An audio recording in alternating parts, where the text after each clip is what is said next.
And I said, wait a minute, it's not that important. I don't want to go 5 or 6 years, but it would have been a big investment. It would have been nice, and it would have been good for the project.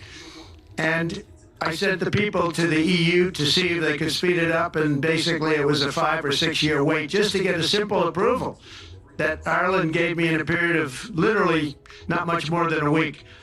And I realized right then, that was the first time I really was involved with the EU, but I realized right then that's a problem, and I didn't even bother applying to do it. Or if I did, I pulled it very quickly. I have to be very accurate because I don't want to be criticized. He did apply, actually. No, I want to be very accurate. So I don't think I did, but if I did, I pulled it very quickly. It was just something you couldn't wait 5 years or 6 years to get an approval. So a lot of, in a very big business sense, a lot of people are claiming that's the problem.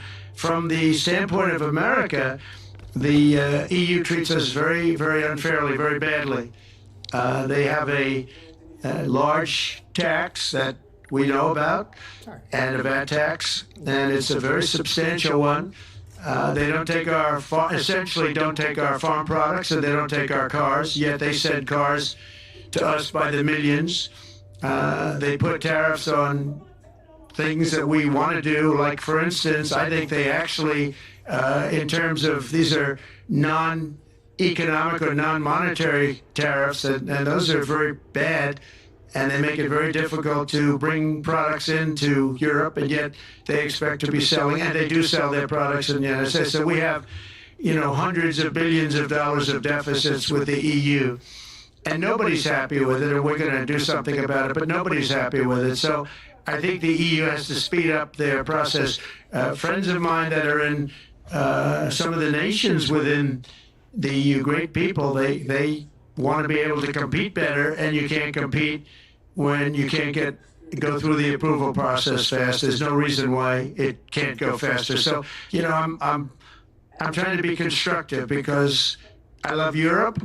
I love the countries of Europe, but the process is a very cumbersome one, and they do treat the United States of America very, very unfairly with the VAT taxes and all of the other taxes they impose. One other, just to finish up, I got a call from the head of a major airline, one of the biggest airlines in the world, and he said, "Sir, could you help us? What? Landing in Europe is brutal. They charge us fees for everything, and it's so unfair." I said, "How does it compare to China?" He said, it's much worse. And the other thing, as you know, they took court cases with Apple, and they supposedly won a case that most people didn't think was much of a case. They won 15 or 16 billion from Apple. They won billions from Google. I think they're after Facebook for billions and billions. These are American companies, whether you like them or not. They're American companies, and they shouldn't be doing that. And that's, as far as I'm concerned, it's a form of taxation. So we have some very big complaints with the EU. Thank you. Thank you very much, Mr. President. We'll now go to one of your friends in the EU, Patrick Pouyanné. He's the chairman and CEO of Total Energies. I guess you have a question ready, Patrick, for the President. Mr. President, as we understand, energy is at the top of your agenda, and it's an honor for me to represent the energy industry tonight. In this panel, Total Energies is indeed the fourth largest oil and gas and electricity company in the world. I will not ask you a question about the oil price. It's quite clear what you expect from us. I will go to gas more. And our company is the largest #1 exporter LNG from the US company. We are a strong contributor to, and we invest in a mammoth LNG projects in Texas, $20 billion. It's far from 200, but it's $20 billion. And we contribute with that to security of supply to Europe, as we export this LNG to Europe. Some experts fear that if there are too many projects developed in the US on LNG, this could have an inflationary impact on the US domestic gas price. And they recommend a pause on these projects. I would ask you the following question: what are your views about such a pause on investments on LNG in the US? What would happen if you would observe an increased domestic gas price because of these exports? And final question, which is important for Europe: would you agree to guarantee security of supplies of US LNG to Europe? Well, on the last part of your question, yes, I would. I would make sure that you get it. If we make a deal, we make a deal, you'll get it. Because a lot of people do have that problem. They make a deal and then they can't get supplied because of war-type problems and other problems. So we would absolutely do that. LNG is very interesting because when I took office for the first term, one of the first things I looked at was there were two very massive plants in Louisiana, a state that has been very good to me, won it by many, many points. And I felt strongly indebted to it, actually. And they said there are two plants that have been under environmental consideration for more than 10 years. And they were costing, as you say, you know how expensive those plants are, but they were costing like 12 billion and I think 14 or 15 billion. But they couldn't get their permits. They were in review for years, many, many years.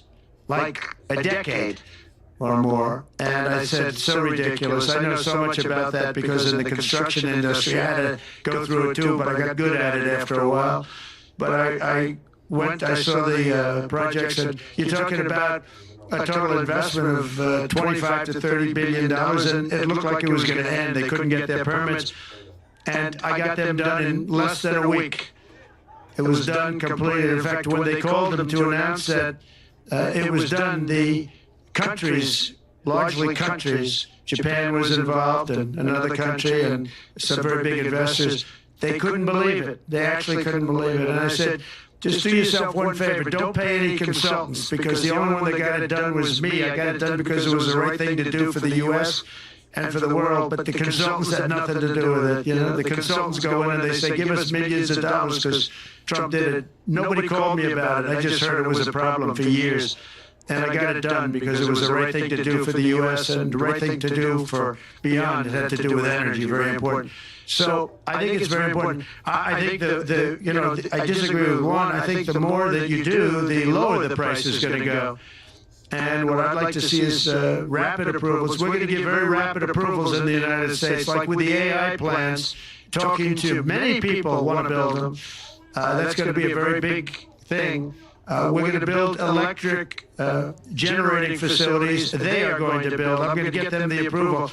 Under emergency declaration, I can get the approvals done myself without having to go through years of waiting. And the big problem is we need double the energy we currently have in the United States. Can you imagine?